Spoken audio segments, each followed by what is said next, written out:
Hello friends, investing जी के YouTube channel में आपका स्वागत है। और आज हम डिस्कस करेंगे एवेन्यू सुपरमार्ट यानी डी मार्ट के बारे में, जिसका नेट प्रॉफिट Q1 का 680 करोड़ रुपीस का आया हुआ है। यानी इसके प्रॉफिट में लगभग 500% की बेहतरीन जंप हुई है ईयर ऑन ईयर बेस पे। इसको हम पढ़ लेते हैं तो देखिए क्या है। Avenue supermart on the Saturday reports 490% year on year rise stand on net profit at rupees 680 crore from June quarter compared with the 115 crore in the same quarter of last year। यानी last year के same quarter में इसका result only 115 crore था, जो इस बार बढ़ के 680 करोड़ का हो गया है। Revenue Supermart is primarily engaged in the basis of organized retail and operators supermarkets, यानी सुपरमार्केट्स और रिटेल के सेक्टर में इसका काम है। अब देखते हैं इसका मार्केट कैप। तो मार्केट कैप काफ़ी ज़्यादा है, यानी रिटेल सेक्टर का सबसे बड़ा स्टॉक कह सकते हैं इसको हम। तो मार्केट कैप है इसका 2,55,000 करोड़ का। करंट प्राइस 3942 रुपीज़ है, जो कि अपने 52 वीक लो के पास में है, जबकि 52 वीक हाई से लगभग अभी भी ये 30% लो में आपको मिल रहा है। स्टॉक का पी 125 है, जो कि एक बार तो काफ़ी और 200 के भी ऊपर निकल चुका था। अब इस समय 125 है। और ROC और ROE 15.8 और 11.5 है, यानी कह सकते हैं रीज़नेबल है, क्योंकि रिटेल के सेक्टर में आपको ROC 20% या उससे ऊपर मिलना काफ़ी टफ हो जाता है। यहाँ पर 15% मिल रहा है, मतलब ओके है। अब चलिए देखते हैं हम इसका PE रेशियो यानी प्रॉफिट और अर्निंग रेशियो का ग्राफ। तो इस समय देखिए, एक बार तो इसका PE यहाँ पे देखिए, यानी आज के कुछ समय पहले इसका PE ये देखिए 320 के आसपास तक पहुँच चुका था। और कब पहुँचा था ये? अक्टूबर 2021 में। और जो कि इस समय मात्र 160 और 70 के आसपास मिल रहा है। और इसकी देखिए प्रॉफिट्स, ये प्रॉफिट के ग्राफ हैं ये ब्लू वाले।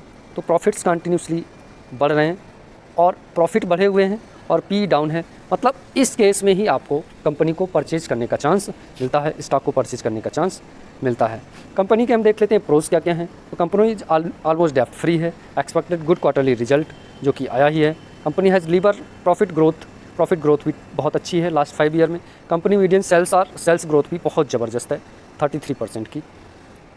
अब इसके कौन्स देख लेते हैं। Stock trading at 18 time it's book value. तो जितने भी अच्छी कंपनीज़ के स्टॉक्स होते हैं वो क्या होते हैं कि हाई बुक वैल्यू पे ही ट्रेड करते हैं। Through out the company reporting the profit not paying the dividend. Actually क्या है, जो कंपनी डिविडेंड पे नहीं करती हैं तो वो अपने प्रॉफिट को कंपनी की ग्रोथ में लगाती हैं। तो ऐसी कंपनीज़ ग्रोथ सेक्टर की कंपनी मानी जाती हैं। और जो डिविडेंड पे करती हैं या ज़्यादा डिविडेंड पे करती हैं, उनकी ग्रोथ रुक जाती है। तो company has low return on equity. तो ये इसके कुछ कॉन्स हो गए। इसके बाद आ जाइए पेयर कंपेरिजन्स। तो पेयर कंपेरिजन में देखिए कि एवेन्यू सुपरमार्ट का अपने सेक्टर की सबसे बड़ी कंपनी है मार्केट कैप के अनुसार। तो 2,55,000 का मार्केट कैप है, इस वजह से ये अपने सेक्टर की सबसे बड़ी कंपनी है। और इसके कंपेयर में ट्रेंट या वेदांता या मेट्रो ब्रांड्स काफ़ी छोटी छोटी कंपनियां हैं। अब चलिए देखते हैं इसके बारे में कि इसके जो क्वार्टरली रिजल्ट्स हैं वो किस टाइप से हैं। तो क्वार्टरली सेल्स में देखिए, सेल्स कंटिन्यूसली बढ़ रही है। क्वार्टरली सेल्स देखिए, यहाँ सितंबर 2019 में 5900 करोड़ की थी, फिर 6800 करोड़, 6200 करोड़, 3800, 900, इस तरीके से बढ़ते बढ़ते यहाँ से देखिए यहाँ पे 10,000 करोड़ हो गई है जून के क्वार्टर में। तो क्वार्टरली सेल्स बढ़ रही हैं। और नेट प्रॉफिट में भी देखिए यहाँ पे 500 करोड़ का था, जो कि कहीं पे क्वार्टरली में डिप भी हो सकता है, लेकिन इस समय 1000 करोड़ का हो चुका है। तो क्वार्टरली अगर यहाँ पे देखें पिछले कुछ क्वार्टर से, तो कंटिन्यूसली ये बढ़ता हुआ आ रहा है। लेकिन अगर हम इसी को क्वार्टरली बेस पे अगर 1-2 बार डिप भी है तो कोई बात नहीं, लेकिन ईयर ऑन ईयर बेस पे ये क्या होना चाहिए, हमेशा इंक्रीज़ ही होना चाहिए। तो यहाँ पे देखिए ये ईयरली कुछ रिपोर्ट्स हैं इसकी। ईयरली रिपोर्ट्स क्या हैं उनको देखते हैं। तो ईयरली सेल्स में देखिए, सबसे पहले ईयरली सेल्स। तो सेल्स कंटिन्यूसली यहाँ से देखिए 3,000 करोड़, 6,000 करोड़, 8,000 करोड़, 11, 15, 20,000 करोड़, 24,000 करोड़, और फिर बढ़ते हुए 30,000 और 35,000 करोड़ तक पार हो गई है पिछले कितने साल में, ओनली 10 साल में। यानी सेल्स कंटिन्यूसली इसकी इंक्रीज़ हो रही है। अब देख लेते हैं इसके प्रॉफिट्स। तो प्रॉफिट्स में क्या हो रहा है वो देखिए, पिछले कंटिन्यूसली नेट प्रॉफिट किस तरीके से बढ़ रहे हैं देखिए। 10 साल पहले जो कि 94,000 करोड़ थे, वो बढ़ के इस तरीके से देखो 300, 400, 800, 900, 1300, फिर 1000, फिर 1400 और अब 2000 करोड़ तक पहुंच चुके हैं। यानी प्रॉफिट्स में continuously year on year basis पे कोई भी ऐसा नहीं है कि किसी भी ईयर में डिप आया हो। अब चलिए देखते हैं इसके कुछ कंपाउंडेड सेल्स ग्रोथ पिछले 10 ईयर से क्या है। ज़बरदस्त है 30%। 5 ईयर में थोड़ा डाउन हुई है, 3 ईयर में भी कुछ डाउन है, लेकिन ट्रिलिंग 12 मंथ में ज़बरदस्त ग्रोथ दिखाई है।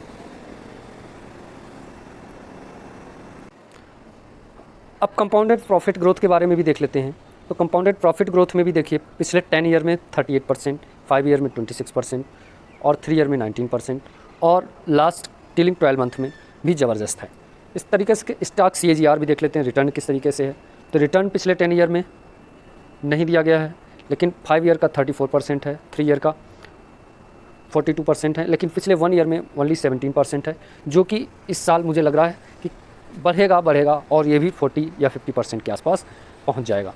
रिटर्न ऑन इक्विटी भी ठीक ठाक है, यानी 13-14% का रिटर्न इस पर आसानी से जनरेट किया जा सकता है। बैलेंस शीट काफ़ी ठीक है, ओके कह सकते हैं। अब चलिए देखते हैं इस पर बोरोइंग और उसके कंपेयर में रिजर्व क्या क्या है। तो देखिए यहाँ पे बोरोइंग 700 करोड़, 300 करोड़, 300 करोड़ और 600 करोड़। तो 600-700 करोड़ के कंपेयर में रिजर्व काफ़ी ज़्यादा है कंपनी के पास, 13,000 करोड़ का। मतलब कह सकते हैं कंपनी ऑलमोस्ट डेप्ट फ्री है। अब चलिए देखते हैं इसके बारे में कि शेयर होल्डिंग पैटर्न किस तरीके का है। तो प्रमोटर्स की होल्डिंग जो सबसे हाईएस्ट हो सकती है 75%, लगभग वही कंटिन्यूसली बनी हुई है।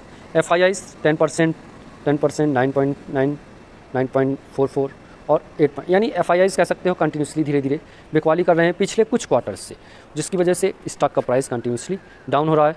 DII लगभग अपने स्टॉक्स को सेम ही रखे हुए हैं, ना कोई ज़्यादा बिकवाली है ना कोई परचेजिंग है। और जब FII बिकवाली करते हैं तो स्टॉक का प्राइस गिरता है, और पब्लिक की होल्डिंग क्या है इसमें, इसी वजह से कंटिन्यूसली बढ़ी हुई है। 8.26 से बढ़ते बढ़ते वो 9.42 तक लगभग 1% से भी ज़्यादा पिछले कुछ क्वार्टर्स में बढ़ चुकी है। अब देखते हैं कि स्टॉक को हम किस प्राइस पे आसानी से खरीद सकते हैं। तो ये देखिए स्टॉक का ग्राफ दिया हुआ है हमें, पिछले 5 साल का ट्रेंड आपको डायरेक्ट दिख ही रहा है कि किस तरीके का है, बढ़ता हुआ ट्रेंड है इस तरीके से। ये देखिए ट्रेंड लाइन अगर हम ड्रा करते हैं तो कंटिन्यूसली इधर से ऊपर से होती हुई ऐसे जा रही है। यहाँ पे ऑलरेडी देखिए 2 लाइनें ड्रा हो रखी हैं, वो कौन कौन सी हैं। ग्रीन लाइन आपका 200 डेज़ का मूविंग एवरेज है, इससे स्टॉक इस समय ऊपर है।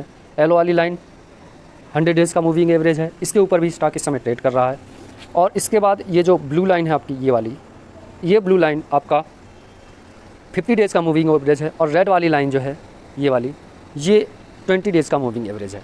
तो इस समय स्टॉक आपका 50 डेज़ और 20 डेज़ के मूविंग एवरेज से नीचे और 100 और 200 डेज़ के मूविंग एवरेज से ऊपर परचेजिंग कर रहा है। और यहाँ पे बेस के बेस पे अगर देखें हम, तो यहाँ पे एक अच्छा बेस फॉर्मेशन हो रहा है। कहाँ पे, इस जगह पे, ये देखिए। तो अगर स्टॉक आपको 3400 या 3300 रुपये में पिछले महीने ट्रेड कर रहा था, वहाँ पे अगर आपने यहाँ पे कुछ ऐड किया है तो बहुत अच्छी बात है। और अगर वहाँ पे ऐड करना चूक गए हैं तो आप अभी भी ऐड कर सकते हैं, क्योंकि अभी भी ये अपने चैनल में ही यहाँ पे इस तरीके से W शेप में रिकवरी करके आगे बढ़ने की कोशिश कर रहा है। और ये जैसे ही रिकवरी आगे बढ़ेगी तो क्या होगा, फिर स्टॉक को पकड़ पाना मुश्किल है, क्योंकि इसका जो हाईएस्ट है वो काफ़ी ज़्यादा है, और वो कितना है, वो लगभग 5900 के आसपास है। ये देखिए, तो 5900 डेफिनेटली है कि ये इसे बहुत जल्दी क्रॉस करके और फिर से एक नया पीक बनाएगा।